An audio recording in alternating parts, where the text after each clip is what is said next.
during the time. Normally, you would say you're concerning whether you should go, you see, not shall go. If it's a future, you can say, for example, I shall go, and then it's definite, you see, it's not conditional. But if you're considering, then it's depending on the condition, depending on this or that, then you're wondering or you're considering uh, whether you should go. You see, because the conditional is like would, should, and could. Would, could, and should. So in this case, you would use a conditional rather than the future, Damien. You see the difference? It's future, it's definite. Then you say, I shall go there. No doubt about it. But if you're not sure about it and it depends on certain things, then you're considering whether you should go. Okay? Yeah, I agree. Yeah, so yeah, Okay. this is the point. Mm-hmm. What I'm thinking about.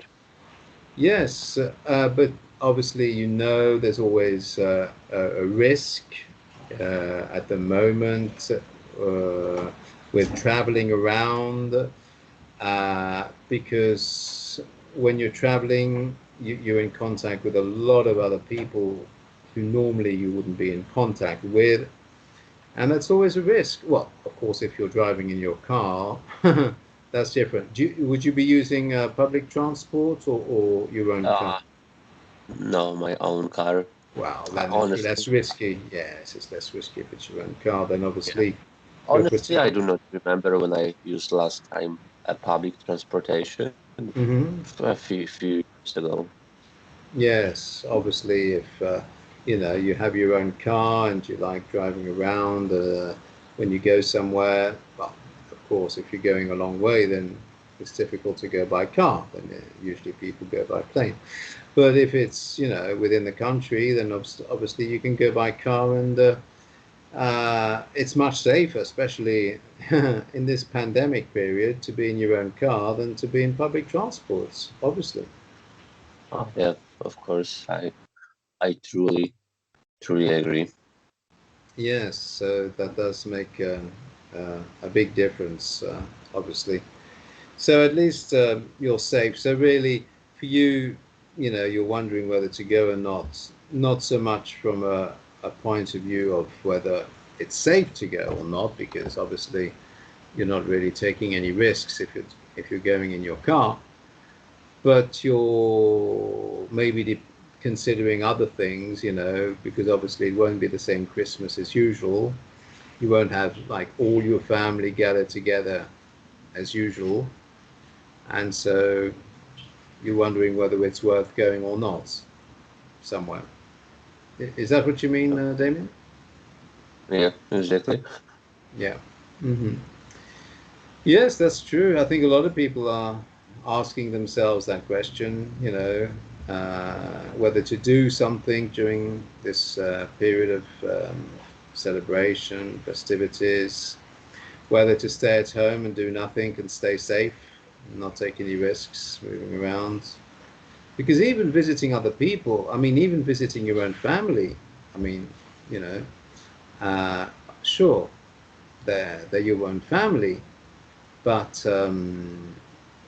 you don't know if they've, been exposed, uh, if they've been in a situation where they've been in contact with the coronavirus, because you just have to be in the same room or the same place as another person who has the coronavirus, and potentially, you know, there's a risk of infection. Do you see Yeah, what I mean? yeah, I completely see. Because Yeah, it's yes, sorry, you were saying? yeah, I see, and yeah, Mhm. it's true. It's true, isn't it? Because it's transmitted through the air, uh, and I actually saw a simulation on internet that showed a person uh, coughing or sneezing in a supermarket aisle, like a corridor, and it was like digitalized picture, and of course it was a simulation, and it showed the germs, okay, the microbes, etc., being like carried through the air when the person coughed or sneezed in the next corridor aisle of the supermarket, and how those germs and microbes actually went over the top of the aisle, okay, of the shelves, and into the next aisle where other people were passing by. And so these people were in contact with the coronavirus without even seeing the person who had put those germs and microbes into the air, because they were not visible because they were the other side of the shelves Yeah. in a supermarket corridor, if you see what I mean, or aisle. Yeah. So you see, you don't know what the situation is with the other members of your family. You know that you've probably taken all the necessary precautions, but if somebody's visited your family and that person visiting your family has the coronavirus, and sometimes they don't even know themselves because sometimes there were no symptoms. Have you heard of the Yeah. I heard. asymptomatic? Yes, you've heard of the Yeah. asymptomatic carriers. They carry the virus, they're infectious, but they themselves don't really No symptoms. manifest any No symptoms. symptoms. No symptoms. It's dangerous, isn't it? You don't even know who's infected and who isn't. So it's complicated, you know. But we have the vaccine now. So, oh, are you Uh, for or against the vaccine? well, honestly, I am against vaccine. You know, there was not enough time that the vaccine uh, can be tested. Ah, So, yes. you know, actually, I guess nobody knows. How can I say that? Different disease, different effect of vaccine after some years. Yes, that's right. Like the side effects, the Yeah, secondary like the effects. side effects. I think we spoke So about that last time. Do you remember yeah, we yeah, mentioned yeah, that? yeah. We spoke a little about this case. Yeah, I So think I we. Oh yes, definitely thalidomide. That's right. I remember about the thalidomide scandal, which was medication that was given and hadn't been proper testing done, and so people didn't know that this was actually dangerous. And so we don't know yet about the coronavirus. If this vaccine is going to be dangerous in itself or not.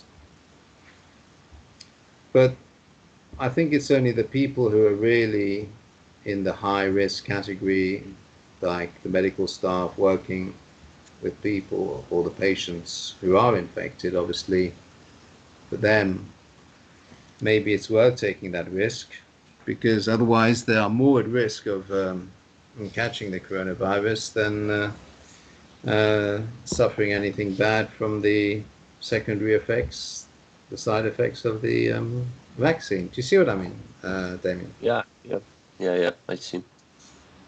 Because those people are exposed, so obviously uh, they're already in a risky situation. And it's a question of the lesser of two evils. Have you heard of that expression, Damien? Well, could you please say the I, I, expression again? I'll write it for you. The lesser of two evils. Uh, the That's lesser evils. of two evils. Have you ever heard of that expression before? No, I haven't heard, but in Poland we have similar In expression. Polish, you would And say in in Polish. Polish, Hmm. if if I can translate, it's Hmm. called less evil. Less evil. Ah, Perhaps it might be the same, but no. yes, yes, I think it is. It's the least bad situation, you see, because sometimes the choice is not between something good and something bad, because obviously that's an easy choice. You know, if you have to choose between good and bad, obviously you're going to choose what's good instead of what's bad.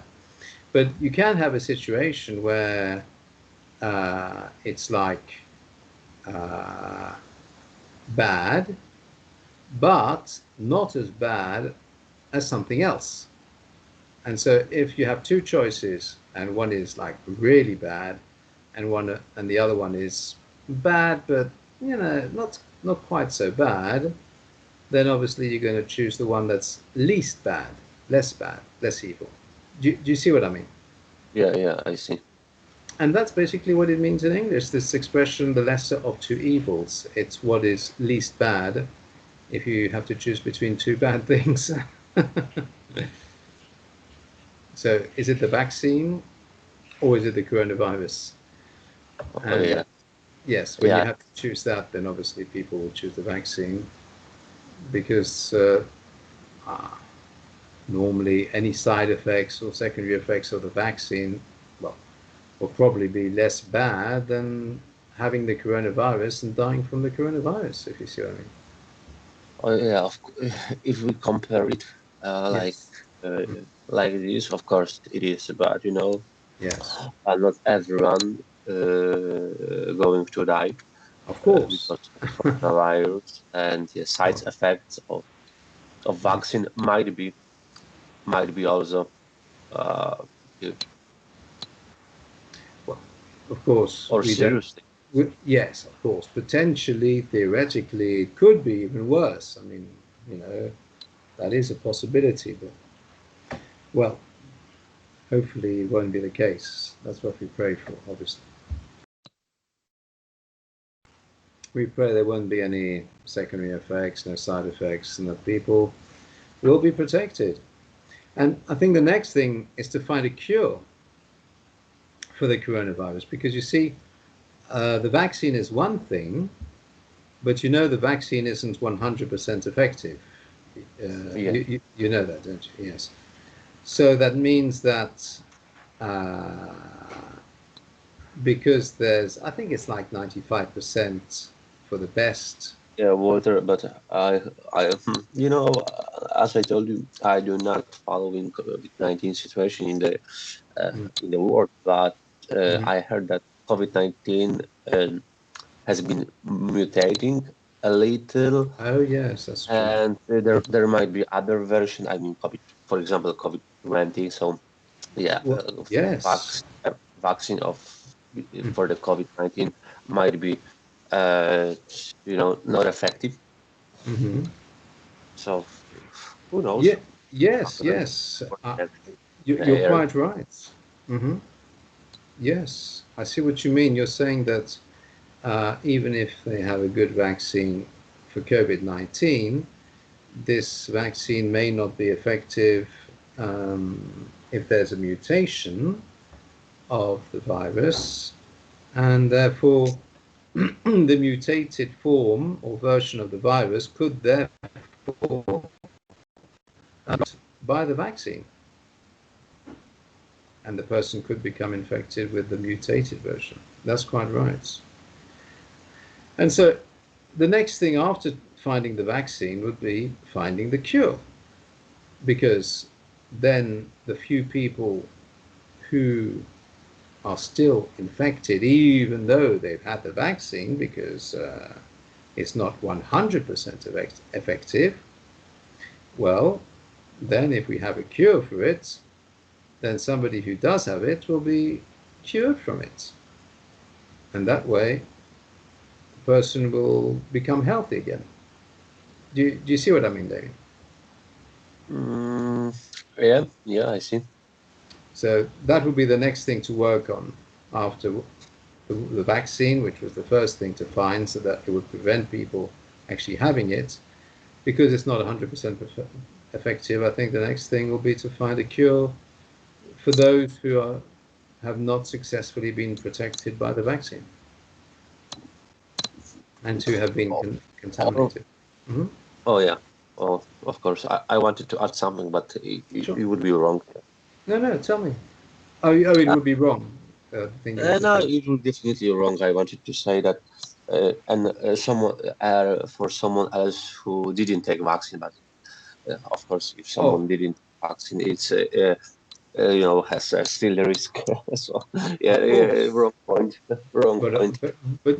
no, actually, that's a good point. I mean, I was talking about the people who had taken the vaccine and the vaccine hadn't worked for them because they still uh, caught the coronavirus, they were still infected despite the vaccine. But you're quite right. There's about half the population of some countries who don't want to take the vaccine, who don't want to have it.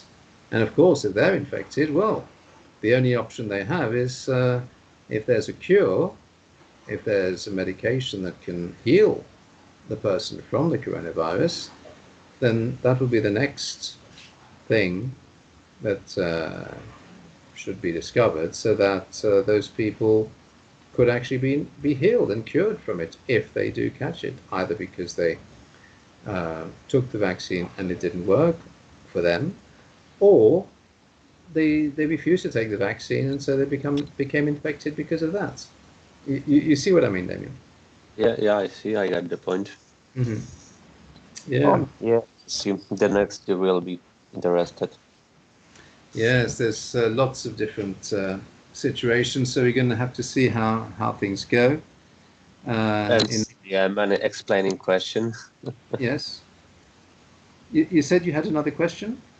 No, and still many unexplaining question due to COVID-19. Yes, there's still a lot of unanswered questions to COVID-19. One of the things we don't understand about also is the long-term effects. Have you heard about the long-term effects of COVID-19?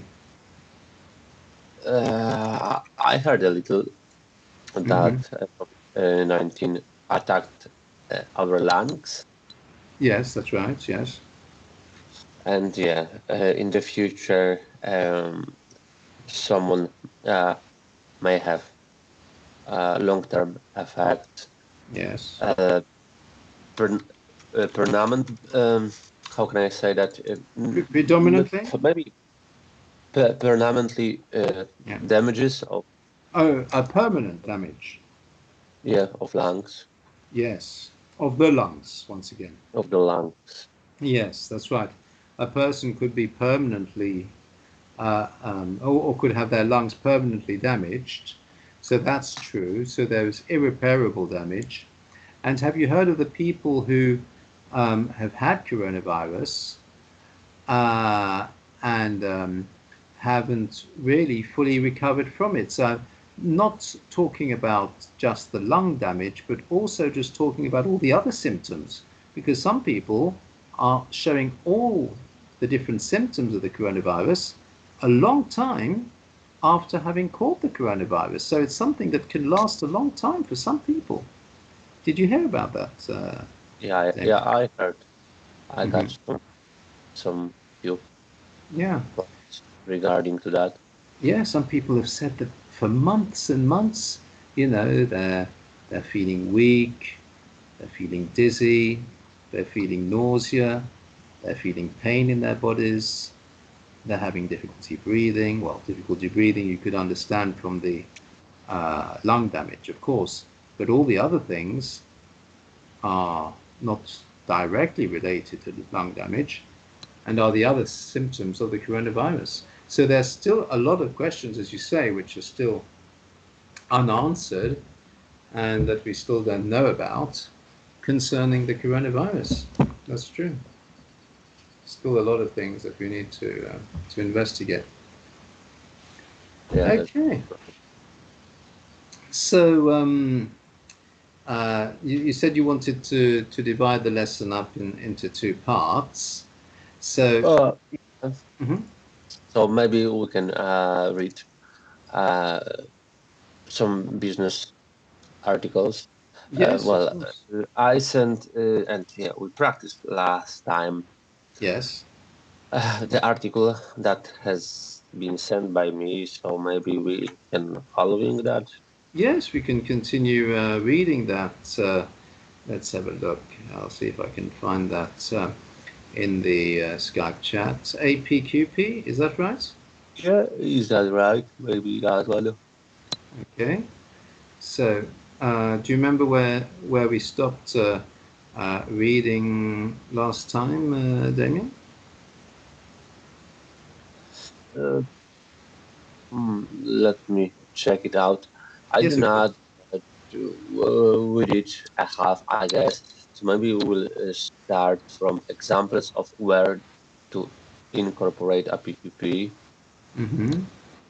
So, examples where to um, Incorporate a PQP. incorporate a PQP. Ah, yes, I see it now. Okay, I'm listening to you read them, Damien. That's great. Okay, examples of where to incorporate a PQP, develop requirements from voice of the customer using Mm-hmm. quality from deployment, develop a product quality plan integrated into program product timeline, Yes. translate percentage of new Percent. content, Mm-hmm. Yes. yes, of new content into product and process assumptions, Good. Yes. product design activities, Mm-hmm. communicate special characteristics or key characteristics to the process design activity prior to design release, Prior. prior to design Yes. release. Yes. This might this might include new geometry, shape, parts, title, Geometry. geometry, new geometry, shape, Mm-hmm. part, title, Parts. Yes. Mm-hmm. and new So, materials, new so tighter tolerances and new materials. Yes. tighter tolerances and new materials linking to the DFMA and PFMA. Yes. Mm-hmm. Develop test plans, Mm-hmm. use of formal design review to track progress, Yes. plan, acquire, and install appropriate process equipment and How did you pronounce the word just before the word process? appropriate. Appropriate. Remember the difference between Yeah. appropriate and appropriate? So, what is the rule? Do you remember the rule concerning that? Well, the rule is that uh, before noun, Mm-hmm. uh, Before the noun? before, before the noun is adverb. Mm-hmm. It's an Uh, adverb. is an adverb. It's called like at. So, if it's a noun, if it's an adverb, if it's an adjective, then it's at. That's right. And if it's a verb, how is it pronounced? Eight. That's right, you have it. So in this case, how would you describe this word in front of process? What form of speech or grammar would you say this word is? Is it a noun, adjective, adverb, pronoun, preposition, conjunction? What kind of word is it, Damien? Okay. So process is a noun. Yes, that's correct. So And it should yes, appropriate. It should yes, it should be uh, read like at appropriate. appropriate, At. That's right. Because, and what is the word that describes the noun? What is it called? Do you know the name? Describe. The noun. Because Uh, an adverb yeah. describes a verb, and what is it that describes a Adjective. noun? An adjective. Brilliant. Adjective. Okay, that's wonderful. So if you can remember that for the pronunciation, that'll be brilliant. Okay, excellent. Right, let's continue then, Damien. Appropriate process Good. equipment Mm-hmm. tooling based design Mm-hmm. tolerances provided by the production design source. Yes, good. Assembly and manufacturing personnel communicating suggestion. Personnel, it's not personal with A-L and one N.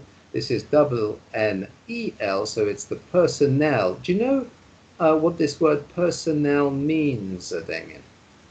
Um, I know what it means translate Yes. into Polish, but how can I Ah, describe it in English? Personnel yes, that would is be a good exercise, practical exercise. How to describe this in English? well, we describe like general stuff.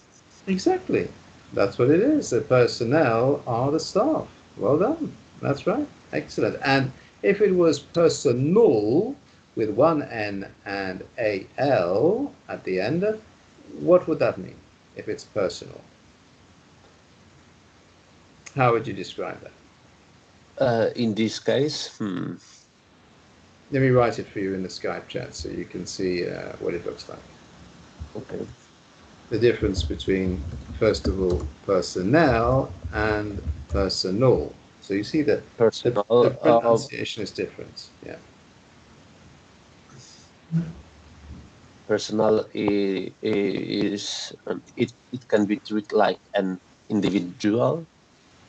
Yes, that's right. Individual for each person. Excellent. Very good. So let's continue the reading then, Damian. We're doing well here. Uh, of ways to better assemble of product, Mm-hmm. establish adequate quality Uh, uh, controls, uh, uh, how do you pronounce that word? establish adequate at That's right. Adequate. establish And adequate. why is it adequate instead of adequate? The quality is a noun and Yes. adequate No, is no, a no, no, no. Quality is not. Oh, the quality. A quality. Yes, but here actually, uh, it can be used as a noun, but here we have the word controls as well. And you know, usually we don't have two nouns together. So in fact, here, quality is used as an adjective to describe the controls. What type of controls are they? They are quality controls. You see what I mean? mm, So here it's actually describing the controls. So in that sense, it's an adjective, okay? For yeah. example, you could talk about quality chocolate. That means it's a chocolate of good quality. Um, and so adequate here is just another adjective describing controls. So they're quality controls and they're also adequate controls. Okay, that's good. Let's continue.